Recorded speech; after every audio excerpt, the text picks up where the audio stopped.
All right. Hi, Crystal. Thank you for taking the time to meet with me today. I'm excited to learn more about your lesson. How are you feeling about it? I'm feeling very good about it. This is something that I actually enjoy teaching. I enjoy teaching inequalities. Okay, cool. Yeah. What do you enjoy about teaching? I like how it's abstract and that in inequalities, you can have multiple answers to the solution. Well, that's kind of cool, Yeah. especially for math. Yes. It's very unique. Yes. All right, so why don't you take me through your lesson? What are your learning objectives and what do you want your students to achieve by the end of the lesson? All right, my learning objectives is that they will solve inequalities proficiently and fluently. And what was the second question? And what do you want your students to achieve by the end of the lesson? I want them to be able to understand what an inequality is, Okay. how, when we solve inequalities, how they are useful in real life. Oh, that's really cool. Yes. Awesome. And how do those objectives align with the 6th grade TEKS? For 6th grade, it's 6.10A, and they have to do model and solve one-step equations and inequalities. And so that's how it aligns with it. Are you going to be doing modeling and solving, or just one of those tomorrow? We'll do all of it. All of it Yes. in one lesson? Mhm. Okay. And what specific skills are they going to be practicing? They're going to be practicing, they will be practicing identifying a digit on a number line, plotting the digit on a number line. What else will they be doing? Some of them, like my advanced academics kids, they will be actually solving the one-step inequalities. So that's about it. Okay. It all sounds great. What strategies and activities are you going to be doing in order to get this lesson across? Okay, so we'll start out the lesson with a review of one-step equations and how we were able to move across our equal sign to solve for x, and how when we were doing that, we were solving and getting a precise answer for x. Okay. And then I will take that and bring it over, and I'll also be using how whenever we would solve, like if we had 4 plus 3 is 7, and how we would document that on a number line, we would put a dot, so we'd show somebody 7 was our answer, and I'll reiterate that we use a dot to show that 7 was our answer, because that actually helps us in this lesson that I'll be doing. And then after we go a little review over that, then we will show something like x plus 6 is less than, or reverse. We will go over the inequality signs. Okay. And they get a new one, so they get less than or equal to or greater than or equal to. Okay. So this is new for them, and we'll talk about how that is documented on a number line with a closed and open circle with those. And then we'll move on to, so like if I said x is 5, they would have to be able to put in to the solution, like if the solution said x plus 6 is less than or equal to 11, then they would have to solve it and tell me if that's true or false. Okay. Yes. Are you going to be doing this as whole groups, or are they going to be doing partner work? They'll be doing both. So it starts out, they'll be working together, talking about real world scenarios, kind of like an example would be like getting on a ride at Six Flags. I always use the ride at Six Flags because most of them have experience at Six Flags. And so it would be like, you can't get on the ride unless you're 48 inches or more taller. Okay. Right? And then they will have to show me how you would write that out using an inequality sign and x being your variable and then 48 being our number. And then they talk it over, and then I'll walk around and see who's got it, and then we compare as a class. And then when we're done with that, I have a Desmos program that they use. It's digital, and they just go through there and they'll read a scenario and they'll be able to match up the scenarios. There's also those where they have the variables, and they replace the variable with the number that is given and see if it is true or false. They're matching up the word problem with the scenario with the number line? with with the inequality. Oh, with the inequality. Yeah. Okay. And a number line too. That does come in there, but that's later on Right. down the line. And then I saw in your lesson plans that you were going to have closed notes. Are you going to be doing that for tomorrow as well? Yes, Okay. closed notes is always happening on my lessons. And is that the first part of your lesson, or how do you incorporate those in? So it's usually we get the main parts of what they need to know, Mhm. then we do some work, and then if we need to add more to those closed notes, then that's what we do. Okay. Yeah. So if you're noticing when they're doing their independent work that you need to add some things to it, that's when you go back Yes. and hit those points. Yeah, Okay. and we do thumbs up, thumbs down. You know, like I'm like, hey, are we good? I need some help, or I have no idea what you're talking about, Miss Crumley. Yeah. So that's what we do. Awesome.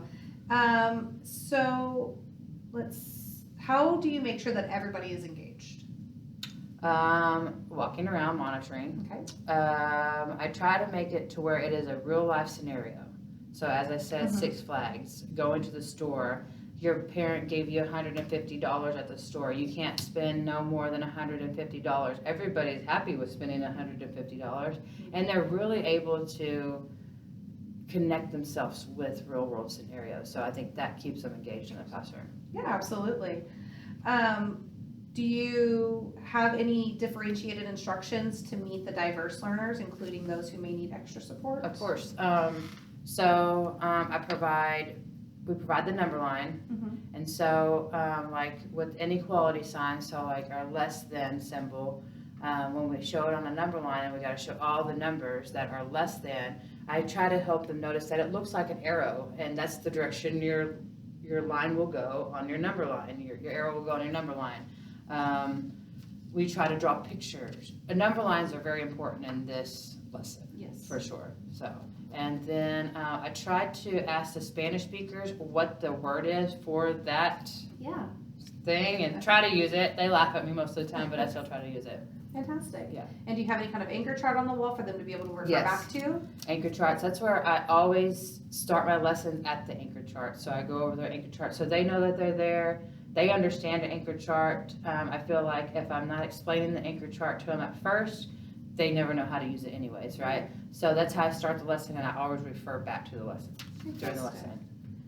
And then, assessment is such a key part of teaching. So how do you plan on assessing this? So, of course, I do the informative, Mhm. assessments with the thumbs up, thumbs down.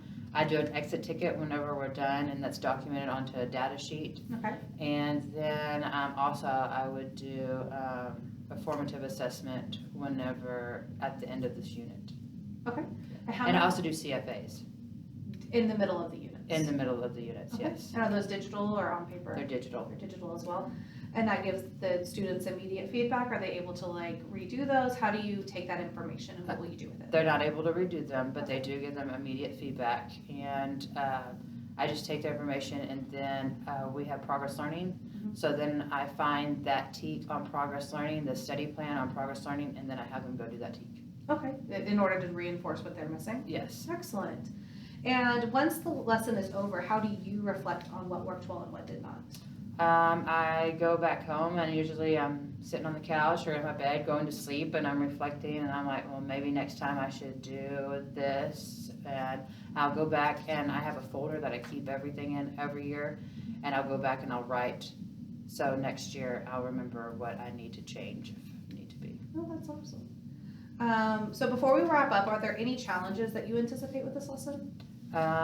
Yes, so I have some students who are emergent bilinguals, so this is going to be very hard for them to understand because of the language barrier for one thing, and another thing, it's inequalities. It's not like, it's something that they've seen all through their elementary school, right? Mhm. Or they have with the less than or equal, or less than or greater than, but now I'm adding that less than equal to, greater than or equal to, and so that kind of throws them off. Also with my students who just have a problem with dyslexia maybe, or other kind of learning disabilities, this is abstract to them. Yeah. So that's why it's really important to use the number line. Right. Is there anything specific that you would like feedback on during this lesson? I would like to know maybe how the children are responding to the lesson. Okay. How did they respond to the lesson that I don't see? Yeah. Absolutely. Well, thank you for sharing your plans with me. I look forward to seeing your lesson tomorrow and how everything goes. Do you have any other questions or need anything? No, All right. Thank you so much. thank you. All right. Hi, Crystal. Thanks for meeting with me today. We were going to go over your lesson that I watched today. I appreciate all the effort that you put into when you were planning and doing it. It was so fun to watch you teach. Why don't you share with me your initial thoughts over the lesson and how everything went? It went very well. I think I was able to deliver it very well to the students. I was thinking about what they did not understand whenever I was delivering the lesson because it is abstract. Mhm. So that's how I think it went well. I loved watching it. And it was fun to see them so engaged and learning, and it was really fun to see. What do you feel like went well in your lesson? I feel like they really truly understood the concept of the arrow is the variable. I feel like that knowing that everything on the arrow was the answer, the solution to the X. I feel like they really did understand that. Yeah, I definitely feel like they caught on to that. Yes. They really got that one. Were there any specific strategies or activities that you felt were especially effective? I believe that the whole lesson, from start to finish, was effective by me going back and showing them, kind of making them remember what they did in elementary. I know we're in the elementary building still, but I always call it elementary because we are the secondary of, we are a kindergarten of secondary, right? Yeah, absolutely. So I'm teaching them the foundations that they need to learn everything. So I think going back and reminding them about the number line, reminding them how we used to work on the number line to show, and then showing them how we use the number line for our inequalities isn't much different. Now everything on that number line is going to be true besides just one little number that we used to do on the number line. Yeah. I felt like that really did help them. I felt like giving them the idea and understanding that the inequality points the way of the arrow on the number line really helped them out, knowing them being able to replace the digit that is given. I kind of made it to where, if it was x plus 5 is less than 11 and say that we were putting 3 in there, I really made it a fun way to have them think that they were checking somebody's work. Yeah. Kind of like we did the week before when we were doing solving one-step equations. I made them think, oh, look, we're checking this person's work, because they were really confused at first about why are we doing this kind of thing. But once I related it to checking somebody's work, they knew exactly, because we were able to go back in our brain and think, okay, that's what we're doing. We're just checking somebody's work. So I thought that worked out very well. Yeah, that definitely. Did anything surprise you about how the students responded? Surprising? Not really. Okay. That's how they responded the way you expected them Yes. to? Yes. Mhm. Awesome. So is there anything that you're going to adjust or do differently next time? I know in our pre-conference you talked about how you make your little notes and things like that so that you know for next year. Is there any notes that you're going to be writing down? I will probably do more of partner working with more word problem time. Okay. Word problem scenarios, I think that might help them, and maybe writing out in word form instead of just putting x is greater than or equal to 7, writing out x is greater than or equal to 7 because, something like 7 is equal to 7, or x is greater than or equal to 7 because 8 is greater than or equal to 7. Putting it in word form instead of just writing it out in the inequality. Yeah, form. definitely targeting a different part of their brain Yes. and having to think about it in a different way. Yes. Yeah, I can totally see that working. So were there moments where you noticed the students were struggling or disengaging? Yes. Okay. I think whenever they didn't understand. Yeah. Right. Whenever they had no idea what was going on, that's when they were disengaging. They were struggling, and that's when I would pull them back in. by slowing it down, going back to that real world scenario, going back to mom taking you to the grocery store, or going to Six Flags, or eating ice cream, or whatever the scenario was. I think that brought them back in. But there was sometimes I saw them disengage, and sometimes I wonder if it was just their learning disability that had them disengaged, because it's such an, because it's abstract, Yeah. right? It's truly abstract. But having that number line helps. But I think even sometimes that number line, if they don't understand left and right, Oh, yeah.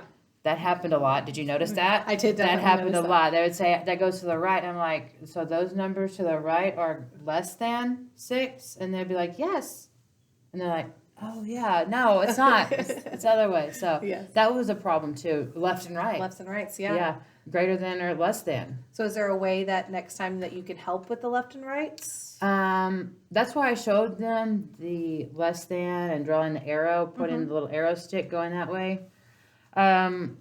This, all I can tell them to do is this on Yeah. their hands, but I don't want them to be 18 years old doing this on their hands. Yeah. They need to know that this is left and this is right. Yeah. Absolutely. So I wanted to share some things with you that stood out to me. So I noticed how you allowed your students to work together to problem solve and discover the right answer, and the students were always actively participating, and it created a lot of energy in the room, and I could definitely tell that they were enjoying what they were learning. They were wanting to find the answers. They were wanting to be involved in it, and that was really cool to see, especially in a math class. Right. So that was really fun.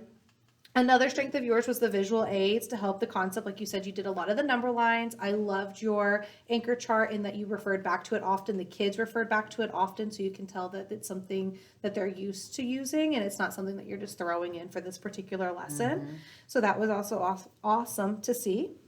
One area we can refine is check for understanding mid-lesson. I noticed that during one of the questions, some students looked unsure, but there wasn't really an opportunity for them to get your attention because you were active monitoring. So what do you think we can do to make sure that they are able to have that opportunity? Raise their hand. Okay. I mean, I have kids, as you noticed, that don't want to ask a question. Yeah. Right? They don't want to ask a question. I don't know why they don't want to ask a question. I'm not like a mean teacher that would, get them for doing that. Sometimes they just don't ask a question, and I need them to raise their hand.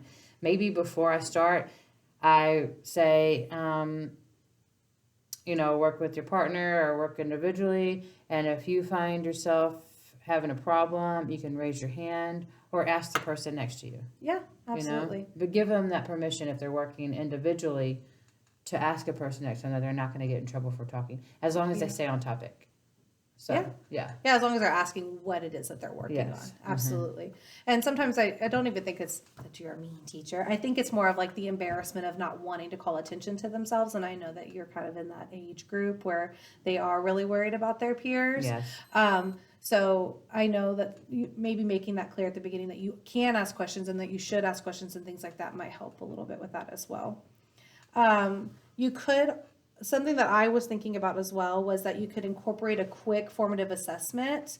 I know you did a lot of the thumbs up, thumbs down, but maybe doing it a little bit more frequently. That way you could tell if there was a particular problem that they were getting stuck on, then you could stop in that moment and kind of go back and fix that. Okay. Do you think that's something that you'd be able to add in? Yes. Or okay. I need to probably look at their facial expressions more too. Yes. You can definitely see the confused deer in the headlight looks. Yes. Absolutely. So let's talk about the impact of your lesson on student learning. Based on your formative assessment, how do you feel like the students performed in relation to the objectives? All right. Well, I have my data sheet here. Okay. And if you look here, they did pretty well. Oops, sorry. Let me find it. Where did it go?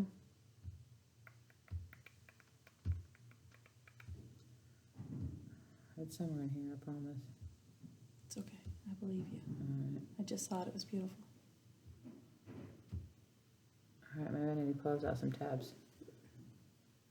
You know what it might have gone? It might have gone on the other screen. Oh no. Okay, let me do this.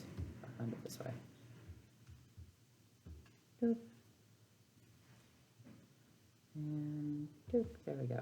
All right. All right. So I have it set up to where you can see if they Oh, did not yeah. do good, it's red, and if they did not too, if they did great, it's green.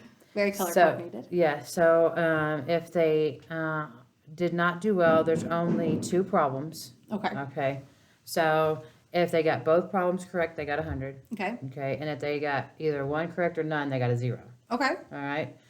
Because they're actually not that hard of problems. One was a scenario, one was just solving it, and then the other one, or just identifying on the number line, Mhm. and the other one was a word problem relating it to a number line, and that was it. Okay.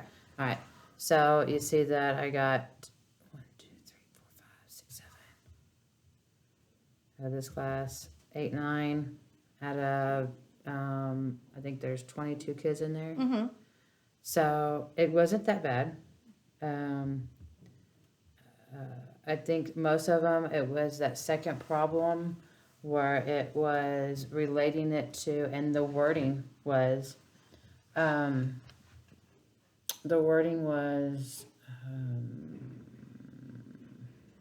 something like, it had less than in it. Let me see it. I can pull it up right here. It was the wording.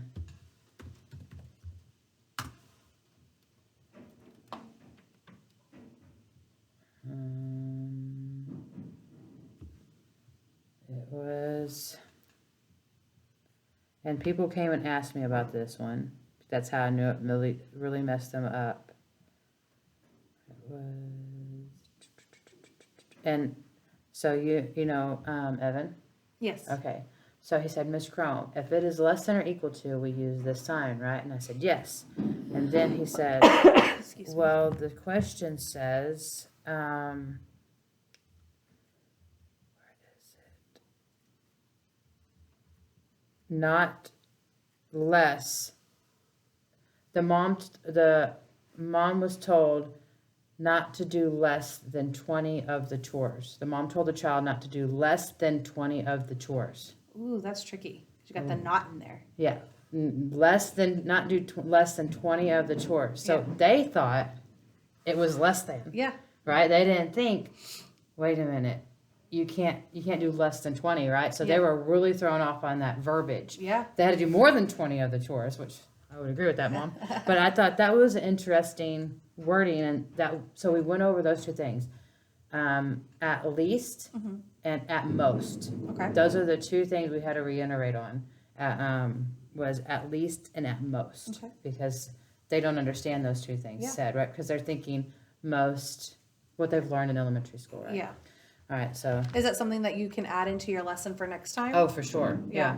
We'll definitely have those 2 wordings Mhm. in there in that lesson. In your practice problems? Yeah, for sure. To make sure that they're not tripped up on it again.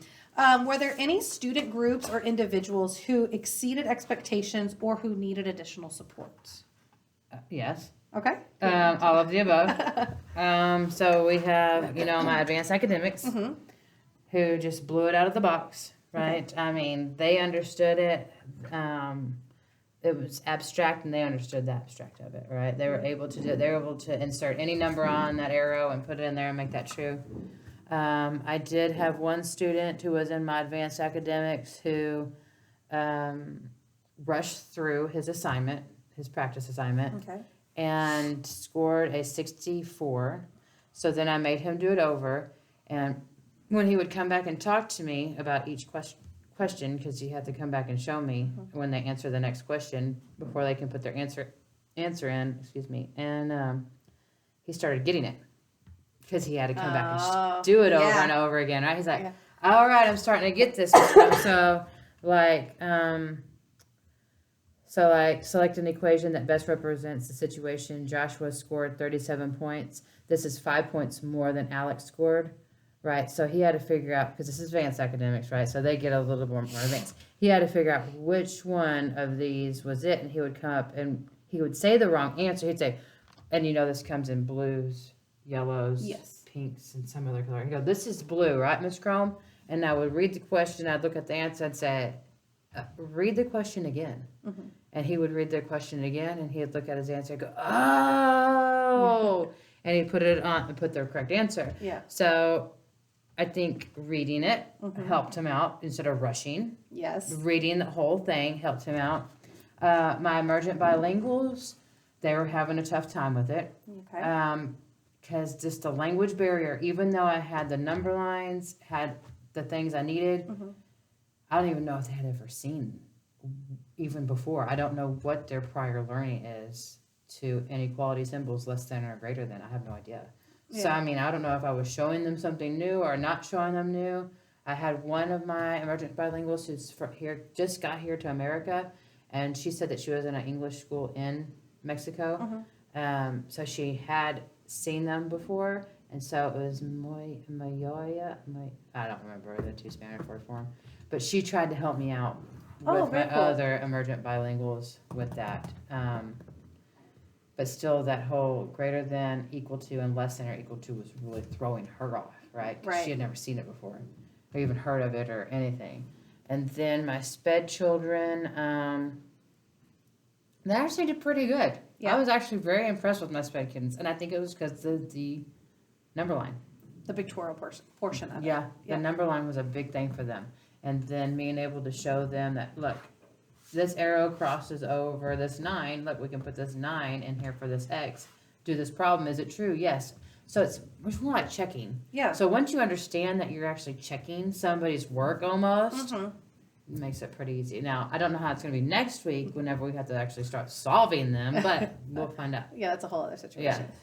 I know that you have an interventionist come in. Do you feel like she was able to help support you in some of those areas? Yes, for sure. Okay.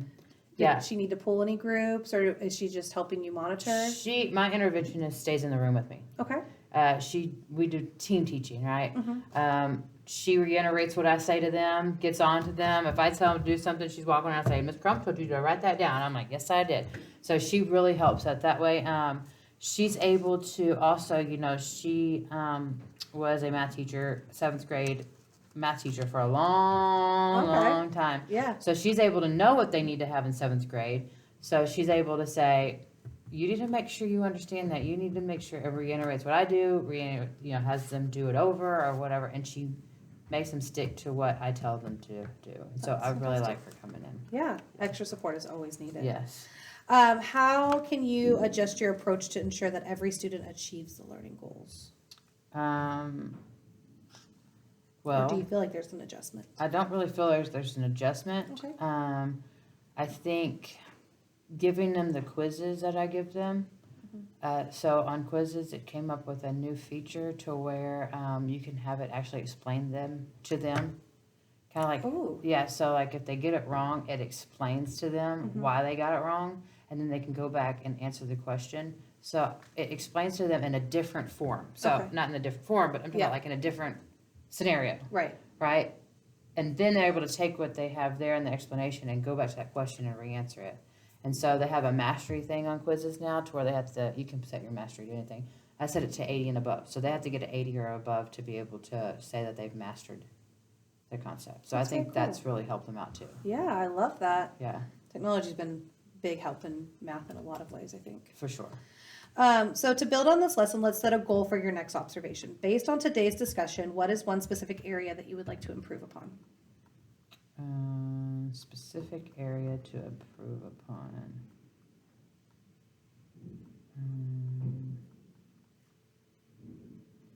Maybe, like you said, making sure that